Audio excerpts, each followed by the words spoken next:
La famille l'avait vendue comme une simple domestique, mais le fermier construisit une maison et l'appela son épouse. Le ciel était toujours gris dans ce coin reculé de l'Occitanie, mais ce n'était pas la pluie qui pesait sur les épaules d'Élodie. C'était autre chose, une lourdeur plus ancienne, enracinée comme une brume collée à la peau. À 26 ans, elle vivait dans une vieille maison en pierre, à l'écart d'un hameau que les cartes ignoraient presque. Ses jours s'étiraient dans un silence de plomb, interrompu seulement par les bruits secs d'une chaise déplacée, d'un seau qu'on repose trop fort ou du vent qui siffle entre les volets mal ajustés. Ses parents ne lui adressaient que les mots nécessaires, pas un de plus. Elle n'était pas maltraitée au sens où certains l'entendent, mais elle n'était pas aimée non plus. Depuis toujours, elle n'était qu'un poids, une bouche à nourrir, une charge de plus. Sa naissance n'avait apporté ni joie ni espoir, seulement des factures supplémentaires et des soupirs résignés. L'enfance avait été une série d'absences, pas de fêtes, pas de tendresse, pas de questions sur ce qu'elle pensait ou voulait. Rien. Elle avait appris à ne rien attendre et à ne surtout rien demander. Un matin, sans grande cérémonie, son père la fit asseoir à la table de la cuisine. Il ne leva pas les yeux. Sa mère, elle, regardait par la fenêtre, comme si la scène ne la concernait pas. Il parla d'un homme, d'une ferme, d'un accord, quelques mots très simples. Un certain Mathieu cherchait quelqu'un pour l'aider sur ses terres, et en échange, il offrait une somme dérisoire, mais suffisante, selon eux, pour couvrir les dettes du mois. Ils avaient accepté. Élodie partirait dans 2 jours. Personne ne lui demanda si cela lui convenait. Elle ne protesta pas. Ce n'était pas une surprise, en vérité.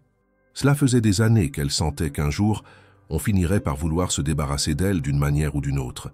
Elle ne pleura pas non plus. Ses larmes, elle les avait usées bien avant l'âge adulte.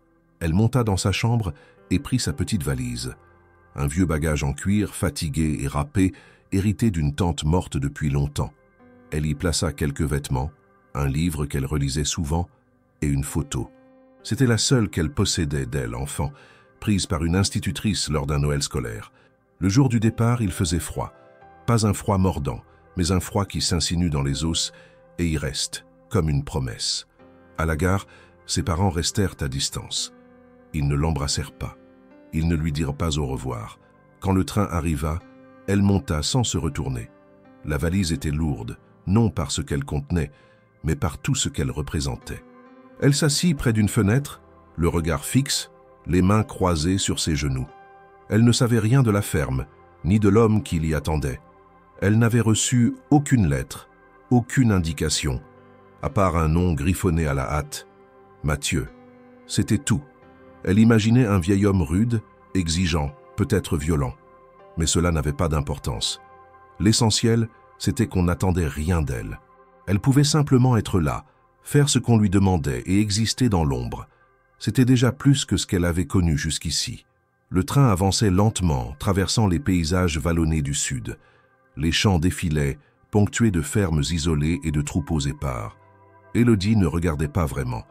Elle pensait à ce que serait sa vie, désormais. Pas avec peur, mais avec cette forme d'acceptation silencieuse qui vient quand on n'a jamais eu le luxe du choix. À l'arrivée, personne ne l'attendait sur le quai. Il n'y avait que quelques personnes âgées, un enfant qui courait et un chien qui dormait au soleil. Elle descendit, tenant sa valise d'une main, le regard perdu. Puis, lentement, elle repéra un homme grand à l'air fermé, appuyé contre un vieux pick-up poussiéreux. Il ne tenait pas de pancarte, il ne souriait pas. Il la regardait simplement, avec un air d'évaluation. Ce devait être lui. Elle s'approcha, sans rien dire. Il fit un petit signe de tête. Elle répondit de même. Il ne s'échangera pas un mot durant le trajet. Le chemin vers la ferme était long et chaotique. La radio du véhicule grésillait un vieux air de musique traditionnelle. À travers la vitre, les collines s'étendaient à perte de vue. À ce moment précis, Élodie se sentit vide. Pas triste, pas inquiète, juste, absente. Lorsqu'ils arrivèrent, le ciel commençait à virer à l'ocre. La ferme était grande, solide, mais marquée par les années. Il n'y avait pas de fleurs, pas de décoration, seulement de la terre battue, des outils posés là où le travail les avait laissés et une odeur persistante de foin et de bêtes. L'homme, Mathieu, sûrement, lui montra une porte sur le côté, un escalier, une chambre simple. Il dit peu de choses. Demain, elle commencerait. Quand elle se retrouva seule dans la petite pièce, elle posa sa valise au sol et s'assit sur le lit. Le silence était plus dense ici, plus lourd. Elle passa la main sur la couverture rêche. Elle n'avait pas faim, elle n'avait pas sommeil, elle ne savait pas quoi penser. Alors, elle s'allongea, les yeux grands ouverts, et attendit simplement que la nuit l'avale. Mathieu n'était pas un homme compliqué. Depuis la mort de sa femme, il s'était effacé du monde, préférant la solitude des champs au bruit vide des conversations de village. Les gens disèrent de lui qu'il était dur, sec, incapable d'attachement. Et il ne faisait rien pour les contredire. Il vivait seul depuis 7 ans, entouré de ses bêtes, de ses machines et de la mémoire muette d'une maison trop grande pour lui. Les quelques jeunes femmes qu'il avait engagées auparavant étaient reparties comme elles étaient venues, rapidement, sans laisser de traces. Il les nourrissait, leur donnait un toit et des tâches claires, mais n'offrait rien de plus. Pas un mot de trop, pas une main tendue. Il n'attendait pas qu'on s'attache et ne s'autorisait pas non plus à le faire. Quand il avait accepté cette proposition étrange, celle d'une jeune femme envoyée par sa propre famille en échange d'une somme si dérisoire qu'il en avait presque été gêné, il s'attendait à recevoir une âme éteinte, une fille désespérée, docile et transparente. Il n'imaginait pas qu'elle aurait un nom aussi doux que celui d'Élodie. Et surtout, il n'imaginait pas ce regard. Elle était arrivée sans bruit, comme un souffle. Il l'avait observée descendre du train, avec cette valise fatiguée et cette allure droite malgré la poussière du chemin. Elle ne cherchait pas son regard, ne posait pas de questions, ne s'attendait à rien. Ce n'était pas la soumission qu'il avait l'habitude de voir. C'était une sorte de silence chargé d'une dignité étrange, quelque chose de calme et de fermé à la fois. Elle n'était ni méfiante ni curieuse, simplement là comme si son existence n'avait plus de poids, plus de contours. Et cela le déroutait. Les premiers jours, il se contenta de l'observer. Il lui indiqua les lieux essentiels, la cuisine, l'écurie, le poulailler, les outils, la salle d'eau. Aucune consigne dure, aucune restriction. Il la laissa faire, simplement. Et elle, sans un mot, s'acquitta de chaque tâche avec une précision qui le surprenait. Elle nettoyait sans excès, rangeait sans bruit, préparait sa nourriture sans chercher à plaire. Il n'y avait pas de gestes inutiles chez elle, pas de manières, juste une efficacité presque invisible, comme si elle tentait de ne laisser aucune trace de son passage. Il se prit à la regarder plus souvent qu'il ne l'aurait voulu, non par désir, mais par curiosité. Elle n'était pas belle selon les standards habituels, mais il y avait en elle une sorte de vérité nue, quelque chose d'intègre. Son visage, lorsqu'il ne portait pas ce masque impassible, révélait une douceur que le temps n'avait pas encore tout à fait effacée. Elle avait cette façon de pencher la tête lorsqu'elle écoutait un bruit lointain ou de serrer légèrement les lèvres lorsqu'un souvenir semblait l'effleurer. Mathieu, pourtant habitué à n'attacher d'importance à rien, se surprenait à noter ces détails. Un matin, il la vit marcher lentement dans le potager, s'arrêtant devant chaque ligne de terre, comme si elle tentait de lire quelque chose dans le sol. Il ne dit rien. Elle aussi se taisait. Ils ne s'échangeaient que des phrases utilitaires, réduites à l'essentiel. Et pourtant, dans ce silence, quelque chose commençait à se nouer. Non pas un lien, pas encore, mais une reconnaissance ténue. Il n'avait pas besoin de lui répéter les choses. Elle comprenait vite, agissait avec mesure et ne demandait jamais rien. Cela, il le respectait profondément. Un soir, alors que la lumière tombait en traits obliques sur la ferme, Mathieu rentrait des champs lorsqu'il la vit assise près de la remise, le regard perdu dans les collines. Elle ne pleurait pas. Elle ne souriait pas non plus. Elle était là, simplement, le dos droit, les mains croisées sur ses genoux, comme dans le train. Il s'arrêta un instant, à distance, pris d'une étrange hésitation. Il aurait pu l'interpeller, lui dire de rentrer, de ne pas rester dehors. Mais il ne dit rien. Il continua sa marche, en silence, mais le visage d'Élodie resta avec lui longtemps après avoir franchi le seuil de la maison. Le lendemain, il lui proposa d'ajuster ses horaires, de commencer plus tard. Elle le regarda, surprise, puis acquiesça sans un mot. Ce n'était pas une faveur. C'était une tentative maladroite de dire qu'il voyait sa fatigue, qu'il reconnaissait son effort. Mais il ne savait pas le dire autrement. Il n'avait plus l'habitude. Le troisième jour, alors qu'il réparait une clôture au fond du champ, il l'aperçut au loin près de l'abreuvoir. Elle s'agenouillait devant l'un des chiens, un vieux berger fatigué qui s'était blessé à la patte. Mathieu s'arrêta, les outils encore en main. Élodie touchait l'animal avec une douceur infinie, nettoyait la plaie, déchirait un morceau de tissu de sa propre chemise pour le bander. Elle parlait doucement au chien, des mots simples, presque murmurés. Il n'avait jamais entendu sa voix ainsi. Il resta là à les regarder sans bouger. Ce n'était pas la scène qui le bouleversait, c'était ce qu'elle révélait d'elle. Cette tendresse silencieuse, offerte sans attente, sans témoin. Elle n'était pas bonne par stratégie. Elle l'était malgré elle. Plus tard, ce soir-là, alors qu'il était seul dans la cuisine, il repensa à ce moment. Il se surprit à se demander ce qu'elle avait vécu pour en arriver à ce point de retrait, pour offrir tant sans rien demander. Et il sut, sans l'avoir entendu, que sa vie n'avait pas été clémente. Il n'avait pas besoin de détails. Cela se lisait dans sa posture, dans sa façon de rester toujours en retrait, de ne jamais occuper l'espace. Ce n'était pas une servante, ce n'était pas une invitée. Elle était autre chose, un entre-deux qu'il n'avait pas encore su nommer. Et cela le troublait, parce que dans son regard, il ne voyait ni soumission, ni peur. Il voyait une présence, une personne, et il ne s'y attendait pas. Alors, il décida de continuer à l'observer. Non pour la surveiller, mais pour comprendre. Il ne lui donnerait pas d'ordre. Pas encore. Il voulait d'abord savoir qui elle était, derrière ce silence et ces gestes précis. Parce qu'il sentait confusément qu'elle n'était pas comme les autres, et que peut-être lui non plus ne l'était plus tout à fait. Les jours qui suivirent ne furent ni rudes ni doux. Ils étaient là, simplement, comme un fil que l'on déroule sans hâte et sans nœud visible. Élodie, fidèle à elle-même, exécutait chaque tâche avec un soin presque imperceptible, comme si elle cherchait à disparaître dans le mouvement des choses, à fondre son existence dans les plis du quotidien. Elle ne posait pas de questions, ne regardait jamais longtemps dans les yeux. Elle écoutait, agissait, se retirait. Mathieu, de son côté, gardait sa distance. Mais il voyait tout. La façon dont elle se levait avant le lever du soleil, se versait de l'eau froide sur le visage, attachait ses cheveux en un geste précis, la manière dont elle marchait dans les couloirs sans faire grincer les planches, comme si elle voulait s'excuser d'être là. Il notait ces petits détails, sans comprendre encore pourquoi ils comptaient. Ce n'était pas de la pitié. Il n'avait jamais eu le cœur tendre, même dans ses jeunes années. C'était autre chose, une forme de respect silencieux. Elle faisait les choses sans plainte, sans attente. Elle ne regardait personne avec défi, mais elle ne baissait pas les yeux non plus.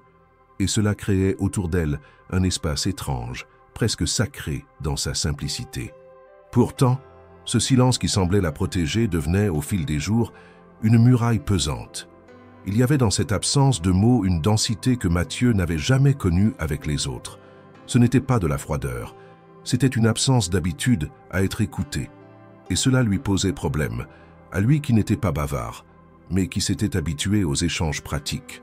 Avec elle, même cela était minimal. Elle comprenait sans qu'on ait besoin de lui dire. Elle agissait avant qu'on le demande. Un après-midi, alors qu'il réparait une roue de tracteur, il l'aperçut à l'écart, accroupie dans un coin du terrain, entourée de seaux d'eau et de chiffons. Elle nettoyait les auges des chèvres avec une minutie presque exagérée. Il l'observa un moment, puis sans raison particulière s'approcha. Elle se redressa immédiatement, droite comme une statue. Il sentit dans ce mouvement une crainte ancienne, presque réflexe. Mais ses yeux, eux, restèrent secs et clairs. « Tu faisais ça avant » demanda-t-il simplement. Elle secoua la tête. « Non. Qui t'a appris ?» Elle haussa les épaules, puis répondit « Personne. Il faut bien que ce soit propre. » Il hocha lentement la tête. Il n'ajouta rien. Il n'y avait rien à ajouter. Pourtant, ce petit échange, aussi banal fut-il, laissa une empreinte. Une brèche, minuscule, dans cette forteresse muette qu'elle portait en elle. Le soir venu, il la vit passer devant la porte ouverte de la cuisine. Il y avait de la soupe sur la table, du pain encore tiède. Il hésita, puis, sans vraiment savoir pourquoi, lui fit signe d'entrer. Elle s'arrêta, surprise, comme si l'idée même de partager un repas ne l'avait jamais effleurée. Puis elle entra, doucement, s'assit à l'extrémité de la table. Ils mangèrent en silence, le bruit des cuillères et du feu suffisant à meubler l'espace entre eux. Elle ne demanda rien. Elle ne commenta rien. Mais Mathieu vit, dans la manière dont elle mâchait lentement, qu'elle n'avait pas eu un vrai repas depuis longtemps. Il sentit une boule lui monter dans la gorge, sans savoir si c'était de la honte, de la colère ou autre chose. Le lendemain, le ciel était couvert. L'air portait une odeur de terre mouillée, promesse de pluie. Élodie, comme à son habitude, commença ses tâches. Elle passa l'aspirateur dans le couloir du rez-de-chaussée, répara une marche bancale, puis alla chercher du foin. C'est en revenant de la grange qu'elle l'aperçut. L'un des chiens, celui qu'elle avait soigné quelques jours plus tôt, boitait de nouveau. Il tentait de grimper les marches de la cour mais glissa. Sans réfléchir, elle se précipita. Elle le prit dans ses bras, bien qu'il soit grand et lourd, et l'installa sous l'auvent, à l'abri. Elle examina sa patte, changea le bandage, lui parla doucement. Mathieu la vit faire depuis la fenêtre. Il ne bougea pas, ne sortit pas. Il resta là, à l'observer, le cœur serré par une émotion qu'il n'avait pas anticipée. Ce geste, ce soin, cette attention, il se rendit compte qu'il ne les voyait plus depuis des années, depuis que la tendresse avait quitté sa maison, depuis qu'il s'était interdit de chercher à comprendre les autres. Plus tard, il voulut lui dire quelque chose. La remercier peut-être, ou simplement lui parler, mais quand il entra dans l'écurie, elle était penchée sur une botte de paille, concentrée. Il resta planté là, incapable de trouver les mots. Ce n'était pas de la timidité, c'était la peur de rompre un équilibre fragile. Elle leva les yeux, le vit, attendit, muette. Alors il recula, il s'éloigna. Il ne pouvait pas encore. Ce soir-là, elle ne mangea pas à la table de la cuisine. Il avait préparé 2 assiettes, sans vraiment l'admettre. Mais elle ne vint pas. Il ne la chercha pas. Pourtant, il pensa à elle, à ce silence encore, et à cette étrange sensation qu'il éprouvait en sa présence, une forme de paix inquiète, comme si le calme cachait quelque chose de trop lourd pour être nommé. Il comprit, sans qu'elle n'ait besoin de le dire, qu'elle portait un poids immense, celui des choses jamais dites, des humiliations passées sous silence, des cris étouffés dans l'oreiller, des absences qu'on ne pleure plus. Et il sentit avec une certitude douce amère qu'il allait devoir apprendre à parler autrement, pas avec des mots, mais avec des gestes, avec du temps, avec cette patience qu'il n'avait jamais cru posséder. Parce que le silence d'Élodie, s'il n'était pas brisé, finirait par tout emporter avec lui. Et cela, il ne pouvait plus le permettre. Le ciel était bas ce jour-là, et l'air avait ce goût métallique que porte parfois le vent avant une averse. La journée avait commencé comme toutes les autres. Élodie s'était levée tôt, avait nourri les animaux, puis s'était attelée à la lessive. Mathieu travaillait dans les champs avec le tracteur, concentré sur la préparation des sols avant les premières pluies d'automne. Il n'y avait rien d'inhabituel, aucune ombre particulière, et pourtant quelque chose allait rompre ce fil fragile de routine. Vers la fin de matinée, un nuage de poussière se leva au loin, sur la route de terre qui serpentait entre les collines. Élodie, en train d'étendre du linge derrière la maison, s'arrêta, le drap entre les mains. Une voiture approchait, chose rare. Presque personne ne venait jusque-là sans raison. Lorsqu'elle reconnut la silhouette du véhicule, son cœur se serra. Elle la connaissait trop bien. La voiture s'arrêta dans un grincement sec. 2 portières claquèrent, séparant. Leur présence fit naître en elle une sensation de froid immédiat, plus glacial que le vent qui soufflait sur la colline. Ils avancèrent vers la maison, le pas ferme, les visages durs. Sa mère portait un manteau élimé, son père avait les mains dans les poches, comme s'il venait réclamer un dû. Ils ne lui adressèrent pas un mot. Ils passèrent devant elle, comme on passe devant une clôture. Mathieu sortit du hangar en entendant le bruit. Lorsqu'il vit les 2 visiteurs, il s'arrêta net. Il comprit immédiatement qui ils étaient. Il n'eut même pas besoin de demander. Le regard d'Élodie, figé derrière le fil à linge, suffisait à dire toute l'histoire. Le père d'Élodie s'avança, sans détour, et engagea la conversation d'un ton sec. « On est venu régler une affaire. Il manque de l'argent. » Mathieu, debout, les bras croisés, répondit calmement. « Quel argent ?»« Ce qu'on avait convenu. Vous avez eu la fille, mais pas payé tout ce qu'il fallait. Il manque une partie. » Le mot « fille » le heurta plus que prévu. Il n'aimait pas la façon dont cet homme parlait d'elle. Comme d'un objet. Une chose livrée contre promesse. « J'ai donné ce qui a été demandé. » Et rien d'autre n'a été dit. La mère, jusqu'ici silencieuse, intervint d'une voix aigrie. « C'est pas suffisant. Elle coûte cher, même à distance. Il faut compenser. On a fait un effort en vous l'envoyant. » Cette phrase, dite sans honte, fit monter en lui une colère sourde. Il regarda Élodie. Elle n'avait pas bougé. Elle fixait le sol, les bras le long du corps, comme si elle voulait disparaître dans la terre. Aucun mot, Aucun geste, seulement cette immobilité douloureuse. Mathieu fit un pas vers les parents. « Vous ne l'avez pas envoyée, vous l'avez jetée. Et maintenant vous venez réclamer comme si elle vous appartenait. Ce n'est pas une marchandise, ce n'est pas votre problème. » Le père de la jeune femme grimaça. « C'est vous qui ne respectez pas l'accord. L'accord, je le respecte à ma manière. Vous ne respectez rien, ni elle, ni vous-même. » Le silence tomba, pesant, jusqu'à ce que Mathieu ajoute, la voix plus dure. « Partez. »« Quoi ?» ?»« J'ai dit, partez, elle n'est plus sous votre autorité. Et si vous revenez, ce sera avec la gendarmerie. » Ils hésitèrent, les yeux pleins de colère, mais la stature de Mathieu, son ton sec, ne laissait aucune place à la négociation. Finalement, après un long regard lancé à Élodie, un regard de reproche, de menace presque, ils tournèrent les talons et remontèrent dans la voiture. Le moteur rugit, et en quelques minutes, le nuage de poussière s'éloigna sur la route. La cour retrouva son calme, mais le silence cette fois avait une autre texture, plus lourde, plus amère. Élodie resta là, les draps encore humides entre les mains. Elle n'avait rien dit, pas un mot. Elle aurait voulu disparaître. Le ventre noué, le cœur serré. Elle sentait une honte profonde, brutale, une honte qui n'était pas la sienne, mais qu'elle portait malgré tout. Elle ne mangea pas ce soir-là. Elle alla s'enfermer dans l'écurie, s'asseyant contre un mur de pierre, les genoux repliés contre sa poitrine. Il n'y avait pas de larmes au début, juste un vide immense, comme si tout ce qu'elle avait tenté de contenir s'était fissuré. Puis, lentement, les larmes vinrent, silencieuses, lentes. Pas de celles qui cherchent à alerter, celles qui nettoient, qui libèrent, même si ce n'est que pour un instant. Mathieu, de son côté, tourna longtemps dans la maison sans trouver le sommeil. Il savait qu'elle n'était pas dans sa chambre. Il savait où elle était. Et il savait aussi qu'il ne pouvait pas rester les bras croisés cette fois. Il sortit sans bruit, une vieille couverture à la main. Il marcha jusqu'à l'écurie, ouvrit doucement la porte. La faible lumière de la lune suffisait à distinguer sa silhouette recroquevillée. Il ne dit rien. Il s'approcha, s'agenouilla près d'elle. Lorsqu'elle leva les yeux, ses joues étaient encore humides. Il tendit la couverture, simplement. Un geste simple, mais chargé de tout ce qu'il ne savait pas encore dire. Elle la prit sans mots, et pour la première fois, leurs mains se touchèrent. Une seconde à peine, mais cette seconde suffit. Il resta là un moment, assis à côté d'elle, sans parler. Le silence, cette fois, n'était plus un mur, c'était un refuge, une trêve. Et dans cette nuit froide, partagée entre deux êtres qui ne savaient plus comment faire confiance, quelque chose, lentement, commença à changer. Le vent avait changé.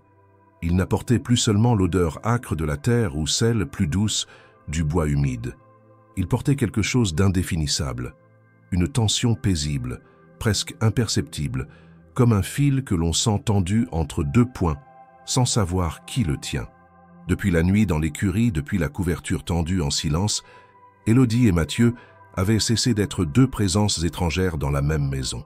Rien n'avait été dit, aucun mot ne venait souligner le changement, mais il était là, évident.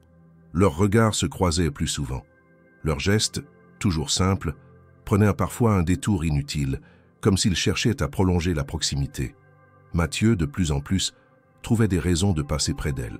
Il laissait un outil à moitié rangé pour devoir revenir, prenait le même couloir qu'elle à des heures improbables.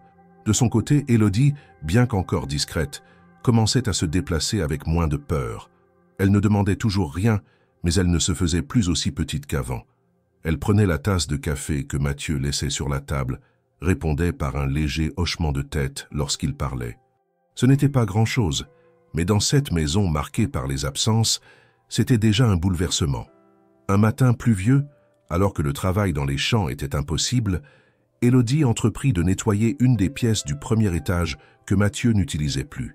C'était une chambre étroite, avec un lit à l'ancienne, une armoire massive, un miroir terni par le temps. La pièce sentait la poussière et le passé. Elle ouvrit les fenêtres, retira les rideaux lourds, commença à balayer. Elle s'arrêta un instant devant une commode en bois foncé, ornée de poignées en laiton. L'un des tiroirs coinçait. Elle força doucement et finit par l'ouvrir. À l'intérieur, des papiers entassés, des carnets, quelques photos anciennes, et tout au fond, une liasse de lettres attachées par un ruban décoloré. Elle les regarda un moment, hésitante. Ce n'était pas à elle, ce n'était pas sa vie. Et pourtant, quelque chose dans la délicatesse du nœud, dans l'écriture qui dépassait des enveloppes, attira son regard. Elle en sortit une, sans la déplier entièrement. Ce qu'elle lut en quelques lignes lui coupa le souffle. Ce n'étaient pas des lettres quelconques, c'étaient des lettres d'amour, des lettres écrites par une femme à son mari, pleines de lumière, de chaleur, de projets simples, des mots doux, tendres, drôles parfois. Et la signature, toujours la même, Claire. Elle comprit. Claire était la femme de Mathieu, et ces lettres étaient les dernières traces d'une époque où la maison respirait encore. Elle referma doucement le tiroir, le cœur un peu serré. Elle ne se sentait pas intrusive, mais touchée, comme si ces mots, écrits des années plus tôt, résonnaient encore dans les murs et lui parlaient à elle. Plus tard dans la journée, en rangeant la cuisine, Élodie se mit à fredonner sans y penser. Une vieille chanson populaire, une de celles qu'on chantait autrefois dans les écoles ou les foires de village. La mélodie, douce et un peu mélancolique, se mêlait au bruit de la pluie contre les vitres. Mathieu, qui passait par la porte ouverte, s'arrêta net. Il ne bougea pas, se tenant dans l'ombre du couloir. Ce n'était pas tant la chanson elle-même, mais la voix. Cette voix qu'il n'avait jamais vraiment entendue. Et surtout, ce qu'elle réveillait. Claire chantait cette chanson. Il l'avait entendue des dizaines de fois au jardin, en cuisinant, ou simplement pour combler un silence. Et là, dans cette même cuisine, cette voix différente mais sincère ravivait tout d'un coup une mémoire qu'il croyait morte. Il ne dit rien, il ne voulait pas interrompre, mais il resta là, le souffle court, jusqu'à ce que la mélodie s'arrête. Il repartit alors, lentement, sans bruit. Ce soir-là, le dîner se déroula comme les autres. Pas un mot de plus. Mais les regards, eux, portaient une charge nouvelle. Mathieu observa Élodie avec plus d'attention, pas avec désir, pas encore, avec cette forme de reconnaissance profonde que l'on réserve à ceux qui, sans le savoir, redonnent de la lumière aux choses ternies. Elle, de son côté, sentait ce regard, sans savoir exactement ce qu'il signifiait. Elle ne l'analysait pas. Elle se contentait de l'accueillir. Les jours suivants, Élodie passa plus de temps dans les pièces délaissées. Elle nettoyait, classait, mais jamais ne touchait aux lettres. Elle les avait lues une fois, cela suffisait. Ce qu'elle disait, elle l'avait imprimé en elle. Claire avait été une femme pleine de vie. Elle avait aimé Mathieu d'un amour simple, mais profond. Cela expliquait beaucoup.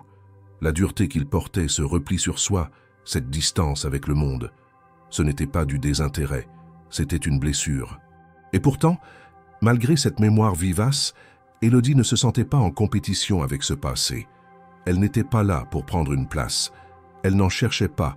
Elle vivait à côté, respectueusement.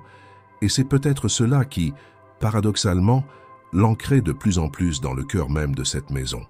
Un matin, alors qu'elle cueillait des herbes près du puits, Mathieu s'approcha. Il ne parlait pas souvent dehors. Il préférait les gestes. Mais cette fois, il dit « Tu connais cette chanson depuis longtemps ?» Elle le regarda surprise, puis acquiesça. « Mon institutrice la chantait quand j'étais petite. » Il resta silencieux un moment, puis répondit « Claire aussi. » Elle n'ajouta rien, lui non plus. Mais ce bref échange eut la douceur d'une confession, comme un fil lancé entre deux silences, deux passés que tout semblait opposer. Ce jour-là, dans l'intimité de leurs gestes et de leur silence, quelque chose changea encore. Ce n'était toujours pas de l'amour, mais ce n'était plus de l'indifférence. C'était une présence mutuelle, tranquille, presque nécessaire. Et dans le regard de Mathieu, désormais, il y avait autre chose, une curiosité, un respect, peut-être même déjà un espoir qu'il n'osait pas encore formuler. Le mois de septembre avançait lentement, avec ses matins froids et ses après-midi encore tièdes. Les champs, prêts pour la récolte, imposaient un rythme plus soutenu à la ferme. Il y avait davantage à faire, à surveiller, à organiser. Mathieu, plus concentré que jamais, planifiait chaque journée avec une rigueur tranquille, habitué aux saisons et à leurs exigences. Élodie, sans un mot, s'ajustait à ce nouveau rythme. Elle travaillait du matin au soir, parfois sans pause, avec cette constance qui ne demandait rien en retour. Mais l'équilibre tacite entre eux allait être mis à l'épreuve. Le travail de récolte exigeait une main-d'œuvre supplémentaire, même temporaire. Mathieu n'aimait pas faire venir des étrangers sur ses terres, mais il n'avait pas le choix. Il fit appel à Antoine, un homme qu'il connaissait vaguement, recommandé par un voisin. Un homme solide, expérimenté et surtout disponible immédiatement. Ce qu'il ne savait pas encore, c'est qu'Antoine, avec sa voix trop forte et ses manières abruptes, allait bousculer bien plus que les horaires de travail. Il arriva un matin avec son sac à l'épaule, un sourire aux lèvres et des bottes crottées jusqu'aux genoux. Grand, large, le regard rapide, il serra la main de Mathieu avec force avant de balayer du regard la cour de la ferme. Lorsqu'il vit Élodie, il eut un sourire appuyé. « Bonjour, mademoiselle. On travaille déjà si tôt ici ?» dit-il avec une voix trop enjouée.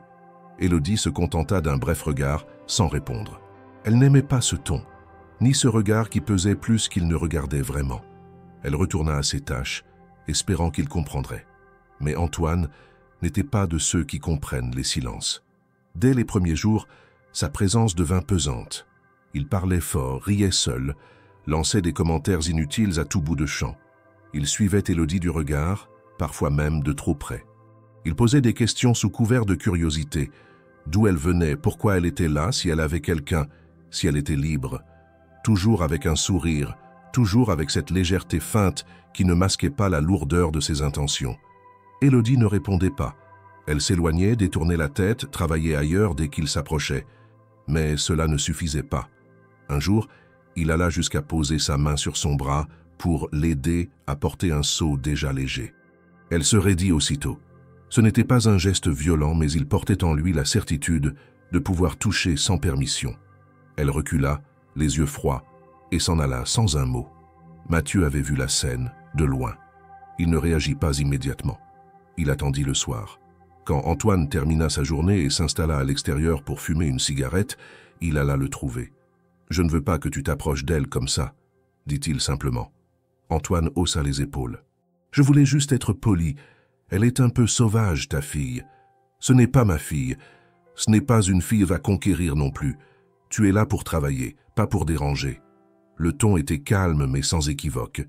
Antoine, vexé, lança une blague pour détendre l'atmosphère. Mathieu ne rit pas. Il le fixa longuement, puis tourna les talons. Le message était passé. Dès le lendemain, il assigna Antoine à des tâches à l'opposé de celles d'Élodie.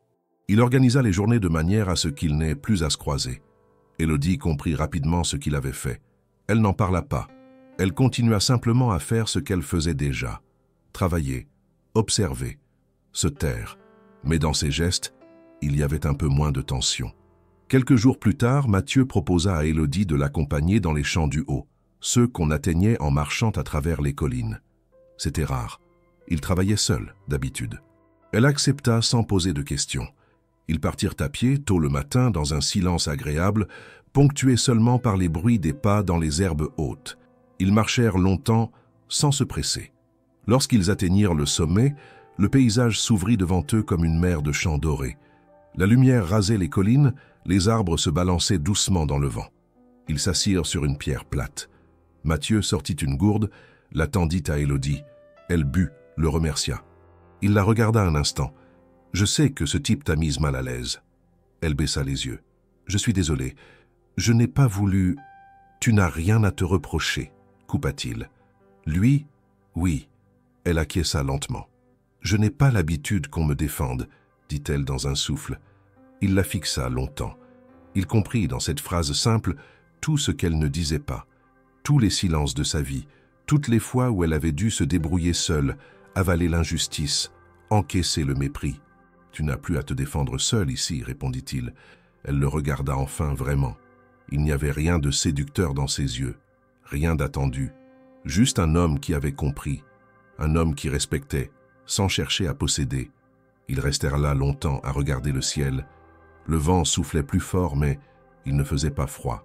Sur le chemin du retour, ils marchèrent plus près l'un de l'autre. Ils ne se touchaient pas, mais la distance entre eux avait changé. Ce n'était plus celle de deux mondes parallèles, c'était celle de deux vies qui commençaient lentement à marcher ensemble, à leur rythme, sans promesse ni peur. Ce soir-là, ils dînèrent, comme d'habitude, à la même table, dans le même silence. Mais quand Mathieu se leva pour ranger, Élodie resta un instant assise, les mains sur la nappe. Puis elle dit, d'une voix calme, « Merci ». Il se retourna. Elle ne souriait pas. Elle était sérieuse, Mais dans ce mot, il entendit tout. Il hocha la tête. Rien de plus. Mais pour tous les deux, ce fut suffisant.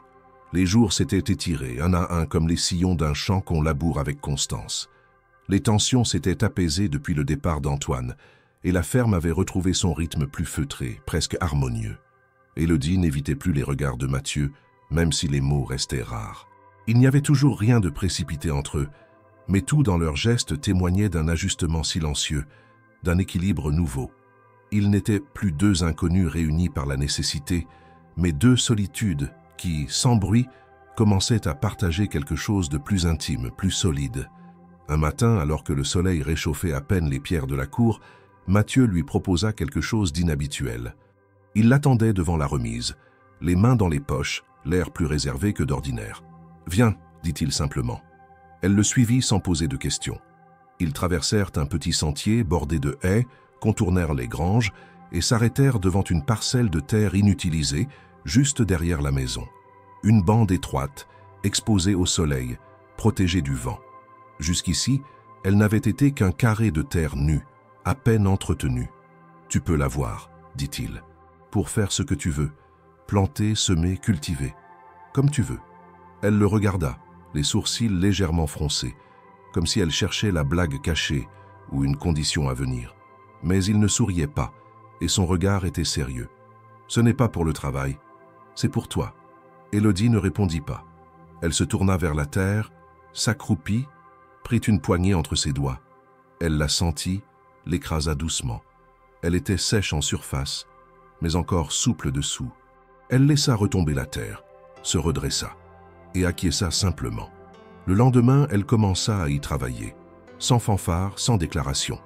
Elle nettoya d'abord, arracha les mauvaises herbes, retourna la terre à la main. Puis, elle alla chercher quelques graines qu'elle avait trouvées dans un tiroir de la grange. Des soucis, des bleuets, des cosmos. Pas des légumes, pas des plantes utiles, des fleurs, juste des fleurs. C'était la première fois qu'elle choisissait de faire pousser quelque chose pour sa beauté et non pour sa fonction. Mathieu l'observait de loin, souvent en silence. Il ne disait rien, mais il passait régulièrement près du jardin, y jetait un regard en posant un seau ou en rentrant une brouette. Elle le voyait, bien sûr, mais elle ne disait rien non plus. Leur manière de communiquer restait faite de gestes, de présence. À mesure que les jours passaient, le jardin changeait. Là où il n'y avait rien que de la terre nue, commencèrent à apparaître des tiges, des bourgeons, puis les premières couleurs. Les fleurs ne poussèrent pas encore en masse, mais elles apparaissaient, une à une, comme des promesses tenues. Cette transformation n'échappa pas aux autres habitants de la ferme.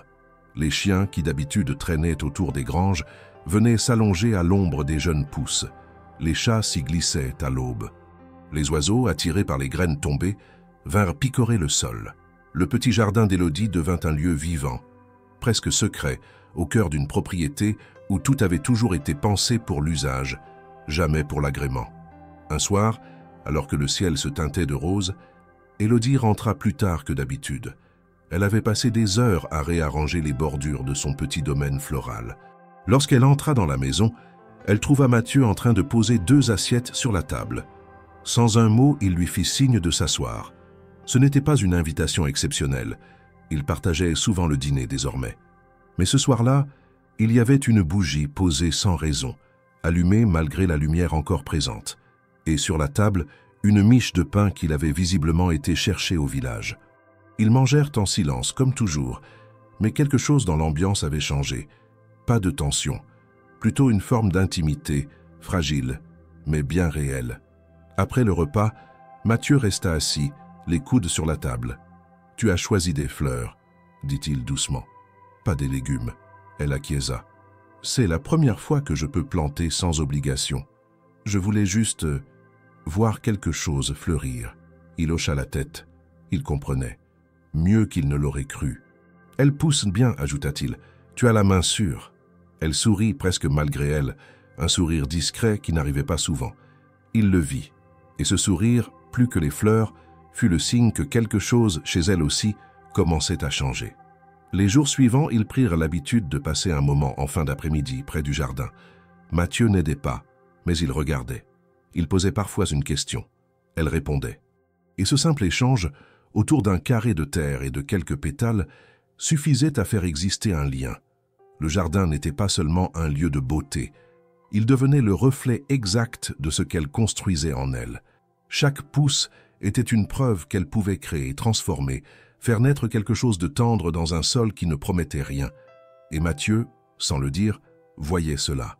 Il le voyait dans ses gestes plus souples, dans ses silences moins pesants, dans la manière dont elle levait les yeux sans crainte. Il voyait aussi en elle un écho de ses propres blessures, mais adouci par une force qu'il ne soupçonnait pas. Elle ne demandait pas d'attention, mais elle l'acceptait désormais sans se crisper. Le jardin, peu à peu, devint une sorte de frontière invisible entre ce qu'ils avaient été et ce qu'ils devenaient. Il n'était pas grand, il n'avait rien d'impressionnant, mais il contenait toute la délicatesse d'un lien naissant. Il poussait comme il s'approchait, lentement, avec pudeur, mais avec une détermination tranquille. Et au fond de lui, Mathieu comprenait que ce bout de terre, offert presque par hasard, avait été le plus important des gestes. Non pas parce qu'il lui avait donné quelque chose, mais parce qu'elle l'avait transformé, parce qu'elle avait accepté de le faire sien. Ce jardin minuscule et pourtant immense était la première chose qu'elle avait eue en propre depuis longtemps. Et à travers lui, c'était elle, peu à peu, qui commençait à fleurir. Le jardin continuait de fleurir, et la routine, autrefois rude et figée, avait pris une forme plus douce, plus humaine. Élodie se levait chaque matin avec une régularité tranquille, sans cette tension au ventre qui l'avait autrefois habité. Les jours se succédaient dans une cadence nouvelle, avec des gestes familiers, des repas partagés, des silences devenus apaisants. Mathieu, sans rien précipiter, lui laissait davantage de place. Il ne donnait plus seulement des tâches à accomplir. Il posait des questions. Pas des questions indiscrètes, mais des interrogations simples, posées pour entendre sa voix, pour entendre ce qu'elle pensait. Et Élodie, de son côté, répondait parfois, avec parcimonie, mais avec sincérité. Il ne se confiait pas encore, mais il se reconnaissait. C'était une période étrange, ni pleinement heureuse, ni douloureuse. Une sorte d'entre-deux, fragile et inattendue, comme si le monde extérieur avait cessé d'exister. Mais le monde, justement, n'oublie jamais complètement ceux qui pensent pouvoir s'en extraire. Et un matin, alors que Mathieu rentrait du village avec quelques provisions, une enveloppe froissée dans la poche de sa veste changea tout. Il ne la montra pas tout de suite à Élodie. Il la lut d'abord seul assis à la table de la cuisine, le dos légèrement voûté. Une offre, signée d'un homme d'affaires local, intéressé par une partie des terres de la ferme. Pas pour les cultiver, non, pour les transformer. Il parlait de potentiel de développement, de modernisation, de mise en valeur. Et dans les lignes du contrat provisoire joint, une phrase attira particulièrement l'attention de Mathieu. La présence d'un personnel de maison sur site serait un atout, à condition de maintenir les conditions actuelles. Il relut la phrase, 2 fois, 3 fois. L'implication était claire. L'acheteur souhaitait conserver Élodie comme partie intégrante du contrat, comme si elle faisait partie du décor, comme si elle pouvait être négociée, incluse, exploitée. Cela réveilla quelque chose de froid en lui, un dégoût immédiat, suivi d'un malaise plus profond, car il réalisa qu'il n'avait pas tout à fait clarifié sa propre position, qu'il n'avait jamais parlé à Élodie de son avenir, ni de ce qu'elle représentait réellement ici pour lui.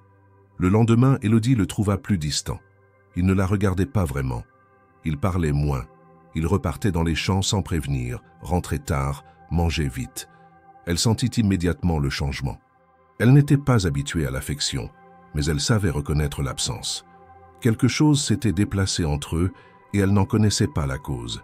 Cela la ramena à une position qu'elle connaissait trop bien, celle de l'invisible, de celle que l'on supporte sans jamais inclure.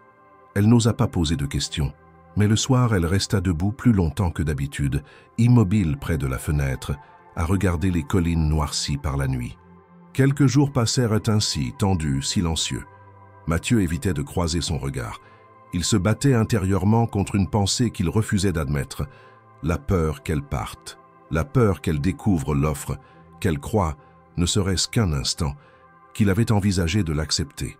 Il ne savait pas comment aborder le sujet. Il ne savait même pas s'il devait le faire. Mais chaque jour où il se taisait rendait la situation plus opaque, plus lourde. Élodie, un matin, décida de parler. Elle le trouva dans la grange en train de réparer une roue de charrette.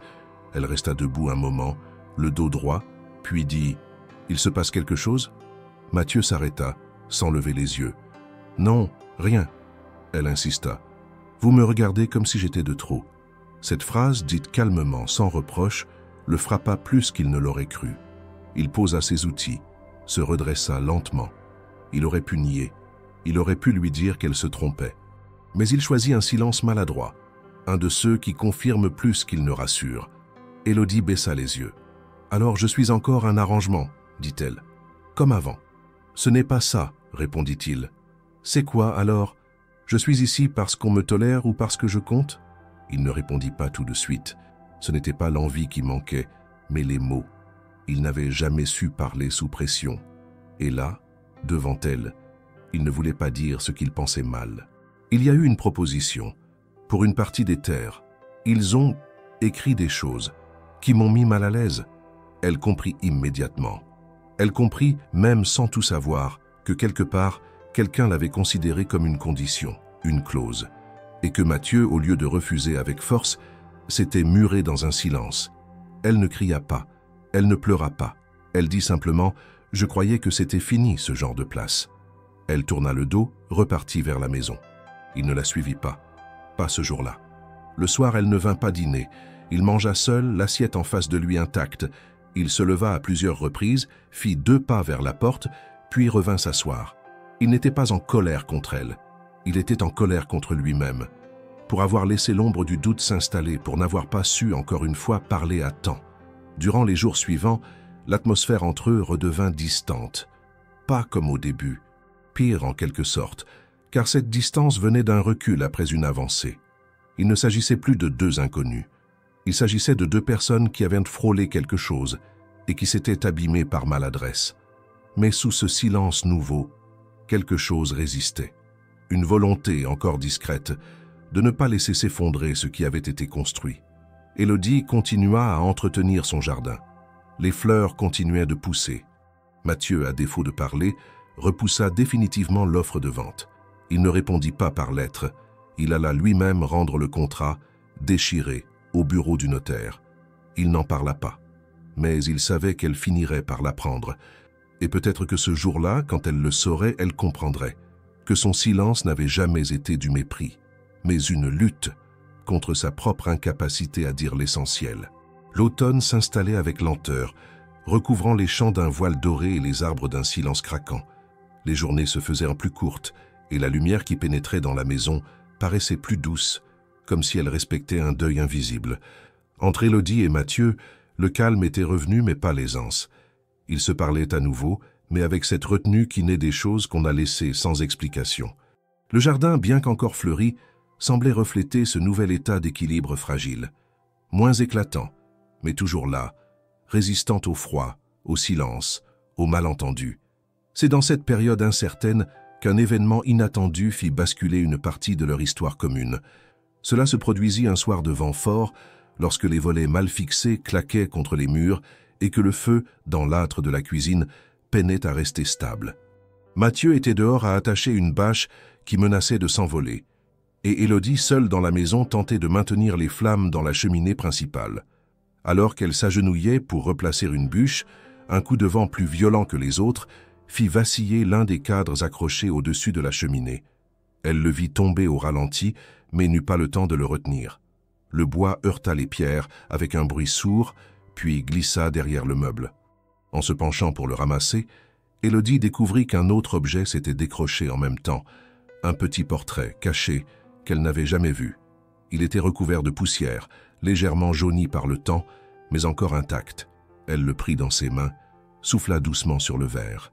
Ce n'était pas un tableau décoratif, ni un portrait officiel. C'était une photo, encadrée à la hâte, probablement posée là, puis oubliée. Elle montrait Claire, la défunte épouse de Mathieu, assise dans un champ. Elle souriait, les cheveux attachés à la va-vite, les mains posées sur les épaules d'un petit garçon. L'enfant avait peut-être 6 ou 7 ans. Il riait, visiblement pris dans un moment de bonheur simple. Et pourtant, jamais Mathieu ne l'avait mentionné.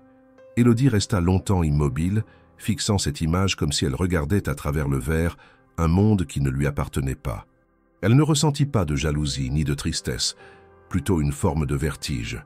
Un morceau de l'histoire qu'elle habitait depuis des mois venait de se révéler, bouleversant tout ce qu'elle croyait savoir.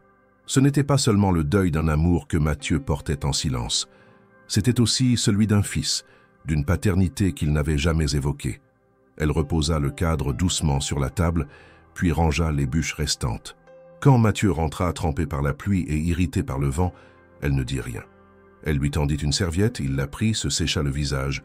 Il remarqua l'objet sur la table, s'arrêta. Le silence qui suivit fut long, lourd.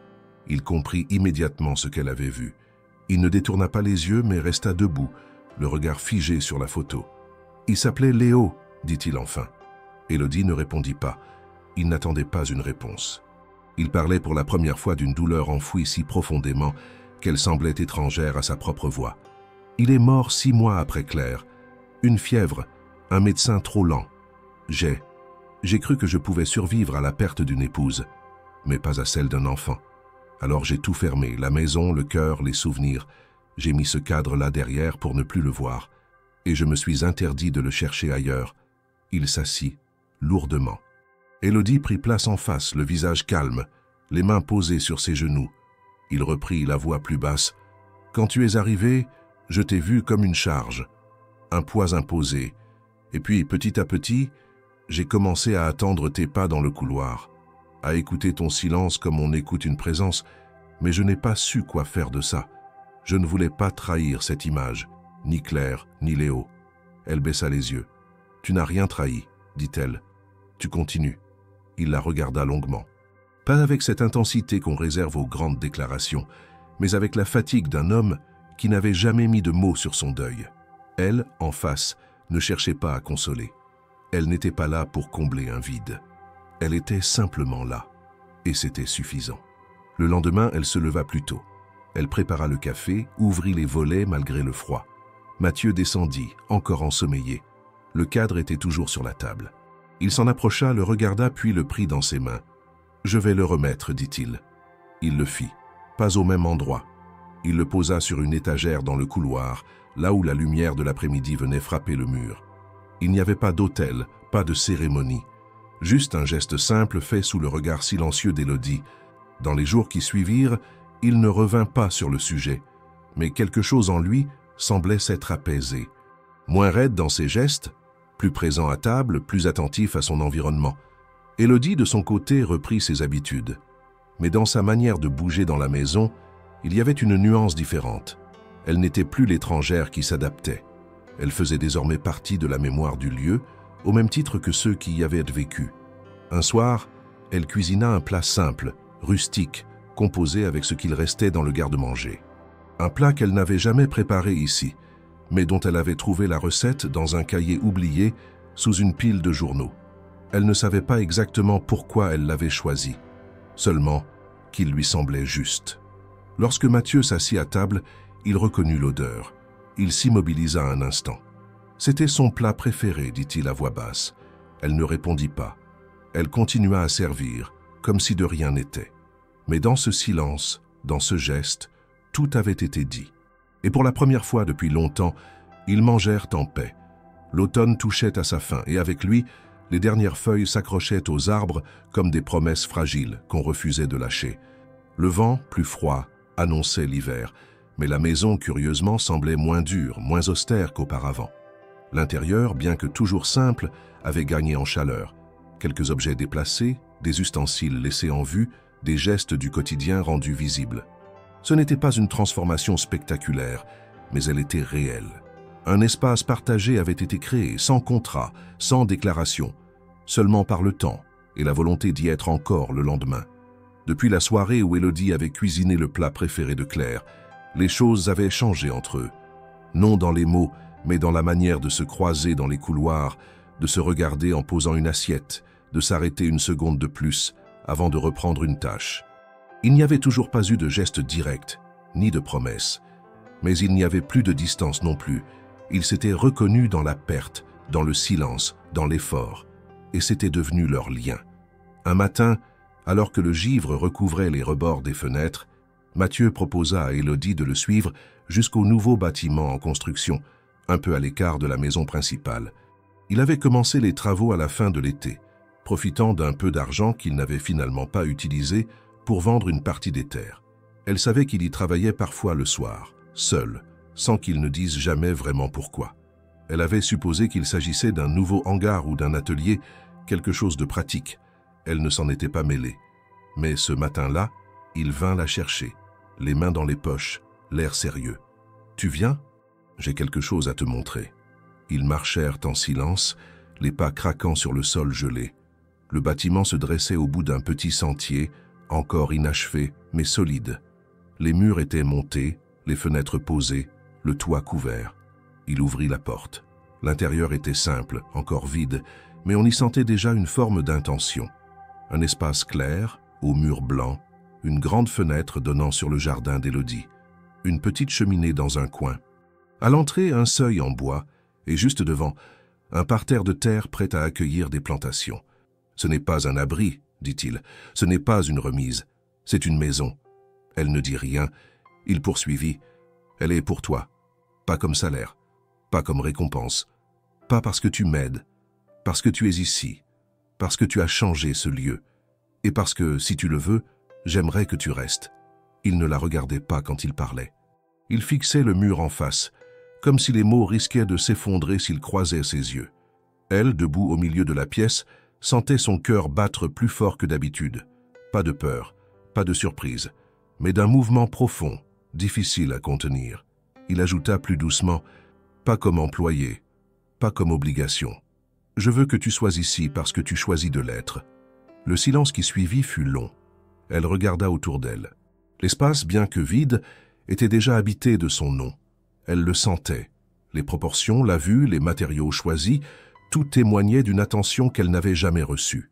Pas un luxe, une considération. Elle ne répondit pas tout de suite. Elle marcha dans la pièce, toucha les rebords de la fenêtre, examina les planches au sol. Puis, enfin, elle dit « Et si je refuse ?» Mathieu ne broncha pas. « Alors je laisse la clé ici, et tu fais ce que tu veux. Ce sera toujours à toi même si tu choisis de partir. » Elle le regarda, et pour la première fois depuis longtemps, elle vit dans ses yeux une forme de peur, pas celle d'un homme rejeté, celle d'un homme qui offre quelque chose de vrai et qui ne sait pas s'il mérite une réponse. Élodie ne donna pas de réponse ce jour-là. Elle rentra à la maison, reprit ses tâches, mais tout était différent. Son esprit restait dans cette pièce, parmi les murs encore vides, à imaginer ce qu'elle y mettrait. Elle ne savait pas encore ce que cela représentait pour elle. Une maison, une proposition, une place, tout cela à la fois. Et pourtant, une partie d'elle savait déjà qu'elle ne pourrait plus faire semblant que rien n'avait changé. Les jours suivants, elle ne parla pas du bâtiment. Mathieu non plus. Mais ils se croisaient avec une nouvelle tension dans le regard, plus dense, comme si les silences, désormais, contenaient plus de mots qu'ils ne pouvaient porter. Un soir, alors que le gel blanchissait à nouveau le sol, Élodie sortit discrètement avec une pelle et une petite caisse de bulbes qu'elle avait mis de côté au printemps. Elle marcha jusqu'à la petite maison, ouvrit le seuil, puis planta, un à un, les premiers signes de vie juste devant l'entrée. Elle n'y entra pas. Elle ne chercha pas à voir s'il l'observait depuis la maison principale. Elle planta, couvrit, tassa la terre, puis repartit. Ce geste, simple, fut la seule réponse qu'elle offrit. Mais il suffit. Le lendemain matin, Mathieu trouva la terre fraîchement retournée et un petit mot écrit sur un morceau de papier plié en deux, coincé sous un caillou. Il n'y avait qu'une phrase, « peut-être ». Et dans ce mot, il lut tout ce qu'il avait espéré, sans jamais l'oser. Les jours s'étaient en fait plus courts et la lumière du matin n'entrait plus dans la maison qu'avec une douceur pâle, presque timide. Le jardin d'Élodie, désormais parsemé de feuilles tombées, offrait un spectacle de fin de saison, mélancolique mais apaisé. Chaque plante semblait ralentir sa croissance comme pour mieux s'enraciner dans le silence. Il n'y avait plus cette urgence des premières pousses, mais une patience tranquille, celle de ceux qui ont survécu à l'attente. Depuis qu'elle avait laissé ce petit mot devant la maison neuve, le mot seul, peut-être, Mathieu ne l'avait pas questionné. Il n'avait rien ajouté, rien demandé. Il se contentait de continuer comme si rien n'était certain, mais tout possible. Ce n'était pas une stratégie, ni de la peur. C'était une forme de respect profond, celle qui naît quand on comprend que l'autre a besoin de temps pour poser ses pas quelque part sans craindre d'en être délogé. Leurs échanges, depuis, étaient devenus plus légers, plus directs parfois, même teintés d'humour discret. Élodie riait à voix basse, rarement, mais elle riait. Mathieu, lui, osait parfois poser la main sur le dossier de sa chaise ou lui tendre un bol en frôlant sa paume. Ce n'étaient alors pas des gestes de conquête, mais de présence. Des gestes d'habitude construits avec soin. Puis, un après-midi gris, une vieille voisine du village se présenta à la ferme. Elle n'était pas venue depuis des années. Élodie la reconnut à peine. Une femme aux cheveux gris emmêlés, les mains tachées d'encre et les yeux plissés de lucidité. Elle apportait un panier de pommes et un petit paquet enveloppé de papier jauni. « J'ai retrouvé ça en triant mes affaires, dit-elle. Ça devait être pour toi. » Élodie prit l'enveloppe sans comprendre. Elle n'était ni cachetée ni timbrée. Le papier portait son prénom écrit dans une écriture hésitante, tremblante presque enfantine. Elle la retourna plusieurs fois entre ses doigts, le cœur soudain plus lourd. Ce n'était pas une lettre qu'elle avait reçue, c'était une lettre qu'elle avait écrite. « Tu me l'as donnée un jour au village. Tu devais avoir 14 ans. Tu m'avais demandé de la poster quand je partirais, mais tu n'étais jamais parti. Et moi, j'ai oublié. Je l'ai retrouvée entre 2 livres. Je me suis dit que tu devais la revoir. » Elle ne dit rien de plus, posa le panier sur la table, puis repartit à pas lents, laissant derrière elle l'odeur des pommes et du papier ancien. Élodie, seule dans la cuisine, resta un moment sans bouger. Elle savait déjà ce qu'il y avait dans cette enveloppe. Elle n'avait aucun souvenir précis des phrases, mais elle se souvenait de l'état dans lequel elle l'avait écrite. Une nuit trop longue, un espoir trop grand, une envie immense, presque naïve, d'exister autrement. Elle l'ouvrit. Les mots étaient là, maladroits, serrés, pleins d'un besoin urgent de se dire. Elle racontait qu'elle voulait partir, qu'elle rêvait d'un lieu où on la verrait, vraiment. Pas comme un poids, pas comme une gêne, mais comme quelqu'un. Quelqu'un qui aurait une voix, une place. Elle disait qu'un jour elle voulait que quelqu'un la regarde et dise « Tu comptes ». La lettre ne disait pas à qui elle était adressée. C'était un cri, pas une déclaration. Une bouteille lancée dans la mer de son enfance sans espoir de réponse. Le soir venu, elle ne parla pas de la lettre à Mathieu.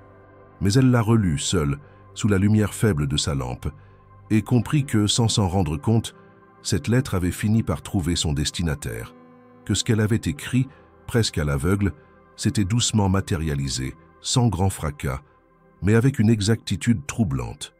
Elle la glissa dans un tiroir entre 2 torchons et laissa la nuit l'emporter.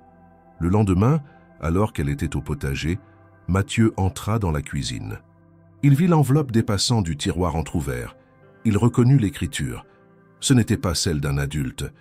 Par curiosité ou peut-être par instinct, il la lut. Pas par intrusion, mais par besoin de comprendre davantage celle qu'il côtoyait sans toujours oser cerner. Lorsqu'il termina, il resta longtemps debout, la lettre dans les mains, puis il la replia avec soin, la remit à sa place. Il ne dit rien à Élodie ce jour-là. Pas de questions, pas de remarques. Mais dans ses gestes, dans sa façon de la regarder, quelque chose changea. Ce fut un détail qui trahit ce changement. Un soir, il l'invita à marcher avec lui jusqu'au vieux mur de pierre, à la limite de la propriété. Ce n'était pas une promenade, c'était une façon de s'éloigner du cadre habituel.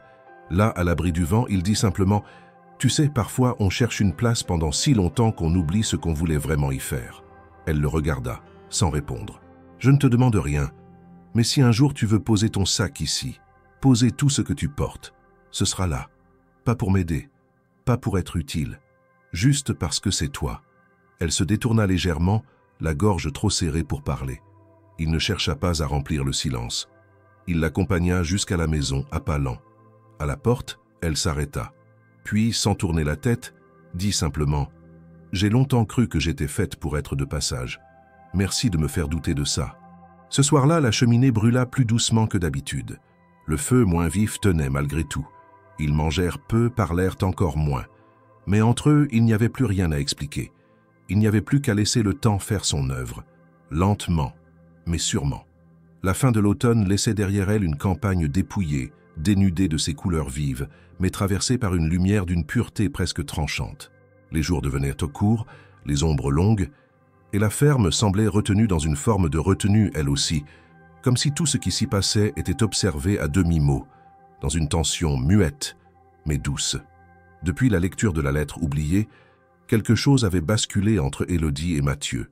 Rien n'avait été précipité, rien n'avait été brusqué, mais tout semblait désormais peser, chaque mot, chaque silence, chaque regard. Elle n'était plus simplement une présence dans la maison. Elle n'était plus une aide, ni une employée. Elle faisait désormais partie du lieu. Il n'y avait pas eu d'accord, pas de promesses échangées, seulement cette certitude partagée qui s'était installée lentement, comme les racines d'un arbre que personne n'avait vu grandir. Le matin du 21 décembre, un de ces matins froids où la buée s'accroche aux vitres et où le givre transforme le paysage en une carte immobile, Élodie sortit plus tôt que d'habitude. Elle traversa la cour d'un pas décidé, passa devant les abris des chèvres, longea le vieux mur de pierre. Personne ne la vit. Elle portait une robe simple, ses bottes habituelles, et dans sa main, un petit trousseau avec une clé toute neuve. Depuis plusieurs semaines, elle passait du temps dans la petite maison construite par Mathieu. Au début, elle n'y faisait qu'entrer, poser des objets, ranger quelques affaires. Puis elle y avait ajouté une couverture, une tasse oubliée, un livre récupéré dans le grenier. Ce n'était pas encore un foyer. C'était un espace en devenir, un lieu qu'elle apprivoisait doucement, comme on apprivoise une pièce inconnue de soi-même. Mais ce matin-là, elle n'y alla pas. Elle se dirigea vers la maison principale, celle où elle avait vécu pendant des mois sans jamais vraiment y entrer. Elle n'y avait dormi qu'une seule fois, au tout début, dans une chambre minuscule assignée sans chaleur. Le reste du temps, elle y passait, elle y travaillait, mais elle n'y habitait pas. La porte d'entrée, imposante de bois sombre, elle ne l'avait jamais franchie autrement que pour passer par la cuisine ou les dépendances. Mais ce jour-là, la porte était entr'ouverte, comme si quelqu'un, sans rien dire, avait voulu l'inviter à entrer. Comme si le lieu lui-même reconnaissait enfin qu'elle avait droit à cette traversée.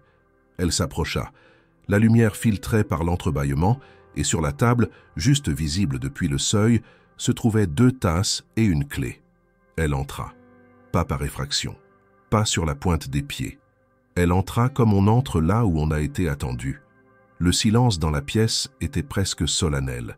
Il n'y avait pas de feu dans la cheminée, mais la maison n'était pas froide.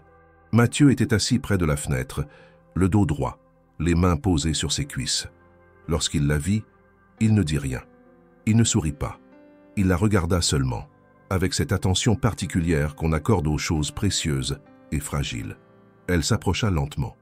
Elle regarda les tasses, puis la clé. Elle ne posa aucune question. Elle ne demanda pas à qui elle appartenait. Elle savait déjà. « Elle est à toi, si tu la veux », dit-il enfin. Elle le regarda, longtemps. Elle pensa à toutes les maisons où elle n'avait jamais eu de place, à toutes les portes qu'elle avait dû pousser sans être la bienvenue, à toutes les chambres qu'elle avait habitées en silence, sans laisser de traces, et à celle-ci où, sans l'avoir demandé, elle trouvait une entrée qui ne lui était pas imposée mais offerte. « Je ne veux pas être entre 2 endroits, dit-elle. Je ne veux pas flotter. » Il se leva, il ne s'approcha pas. Il dit seulement « Alors choisis. Mais sache que, quoi que tu choisisses, rien ne t'obligera jamais ici. Rien, sauf toi. » Elle prit la clé, la serra dans sa main, puis elle s'assit. Pas par hésitation, mais par présence, par décision. Elle ne répondit pas. Il n'en avait pas besoin. Elle avait franchi la porte. C'était la réponse. Ils restèrent là un long moment. Le silence n'était plus pesant. Il était dense, plein. Il n'y avait pas de musique, pas de feu qui crépitait, pas de paroles maladroites. Juste 2 êtres assis à la même table, séparés par quelques centimètres, un passé difficile et un avenir encore incertain. Mais plus rien ne les éloignait vraiment. Dans les jours qui suivirent, elle continua à dormir dans l'ancienne chambre. Elle n'avait pas encore déplacé ses affaires. Elle ne précipitait rien. Mais chaque soir, elle s'asseyait à cette même table, face à Mathieu, et chaque matin, elle entrait par la porte d'entrée. Elle n'était plus une invitée. Elle n'était plus une passante. Elle appartenait désormais à cet endroit, pas comme une chose, pas comme une dette, mais comme une présence librement posée. Elle n'avait pas demandé cette place, mais elle avait choisi de l'occuper. Et pour la première fois, sans avoir besoin de le dire, elle savait qu'elle n'en serait plus délogée. Le printemps était revenu sans fracas, comme une lumière douce qui s'infiltre dans une pièce fermée depuis trop longtemps. Pas de révolution dans les champs, pas d'explosion de couleurs, seulement un lent éveil. Les herbes repoussaient, les arbres bourgeonnaient timidement, et les bêtes reprenaient leur agitation tranquille. La terre, après le froid, retrouvait sa respiration. Et dans cette respiration nouvelle, quelque chose avait changé. La maison principale vivait autrement. Plus de portes fermées à clé, plus de silences étanches. On y entendait parfois des rires discrets, des phrases échangées d'une pièce à l'autre, le son régulier d'une casserole posée sur le bois, ou le pas d'Élodie allant et venant dans le jardin. Il n'y avait toujours pas de grand bouleversement. Aucun panneau ne signalait que les choses avaient basculé. Mais quiconque passait par là, même brièvement, pouvait le sentir. La ferme n'était plus une simple structure de pierre au service d'un homme seul. Elle était devenue un lieu habité.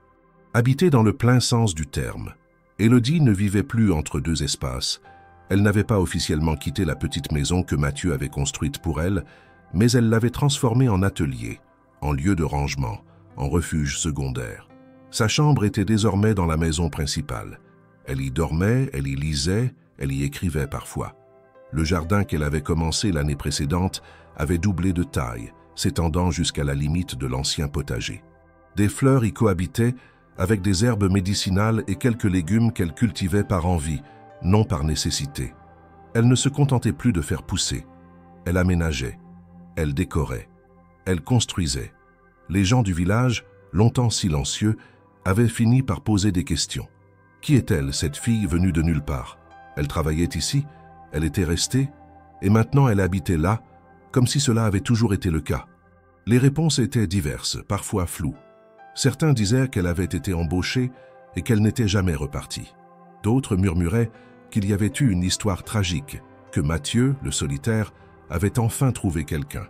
Mais plus que les mots, c'étaient les regards qui trahissaient une forme de curiosité mêlée de respect. Parce qu'au fond, tout le monde voyait bien que quelque chose de rare s'était produit. On l'appelait parfois la fille du jardin. D'autres fois, la jeune dame de la maison. Jamais la domestique, jamais l'ouvrière. Cela ne collait plus. Elle avait changé d'espace, de fonction, de statut. Pas parce qu'on le lui avait donné, mais parce qu'elle l'avait pris avec une forme de calme irrévocable. Et Mathieu, loin d'en être déstabilisé, semblait avoir trouvé dans cette présence un ancrage qu'il n'avait plus connu depuis des années. Il parlait davantage. Il souriait, même s'il restait avare de gestes. Il ne présentait pas Élodie, mais il ne la dissimulait pas non plus. Elle était là, à ses côtés, dans les repas partagés avec les voisins, dans les marchés au village, dans les décisions prises pour la ferme. Elle avait un mot à dire, et il l'écoutait, pas pour la forme, par vraie considération. Le jour où l'on vint leur proposer de participer à la foire agricole locale, ce fut Élodie qui choisit les produits à exposer. Ce fut elle qui décida de n'emmener que des fleurs et quelques pots d'infusion qu'elle avait préparés elle-même. Mathieu, d'abord surpris, accepta sans discuter. Et ce jour-là, les gens du coin purent voir pour la première fois que celle qui avait été la fille qu'on avait donnée pour une bouchée de pain était désormais une figure stable, plantée solidement dans le paysage. Il n'y avait pas de triomphe, pas de discours, mais il y avait une présence. Et cela suffisait. Un soir, au début du mois de mai, alors que les collines étaient couvertes de lumière dorée, Élodie s'assit avec Mathieu sur le banc qu'ils avaient installé au fond du jardin. Il ne disait rien. Il regardait simplement la lumière descendre lentement sur les arbres, les ombres s'allonger, le ciel viré au bleu profond. « Tu te souviens de ton jardin quand il n'y avait rien ?» demanda-t-il. Elle acquiesça. « Je n'avais jamais rien fait pousser avant. Moi non plus. Pas comme ça. » Il la regarda. Elle tourna la tête vers lui. Il ne parla pas de sentiments. Il n'avait pas besoin. Tout ce qu'ils étaient devenus ensemble était là, visible, tangible. Dans les murs repeints, dans les chemins tracés entre les fleurs, dans la couverture repliée au bord du banc, dans la tasse oubliée sur le rebord de la fenêtre. Ce jour-là, la campagne ne sentait plus la solitude, ni la peine. Elle n'avait pas non plus l'odeur d'un miracle. Elle sentait le pain frais, la terre retournée, le linge étendu, les fleurs coupées. Elle avait l'odeur d'un foyer, pas d'une maison, mais d'un endroit choisi, façonné, habité par deux personnes qui, un jour, s'étaient regardées sans rien attendre et qui avaient décidé, sans le dire, de rester. Et dans cette lumière d'un soir tranquille, sans aucun signe spectaculaire, on pouvait sentir avec une clarté absolue que rien ne les en délogerait plus.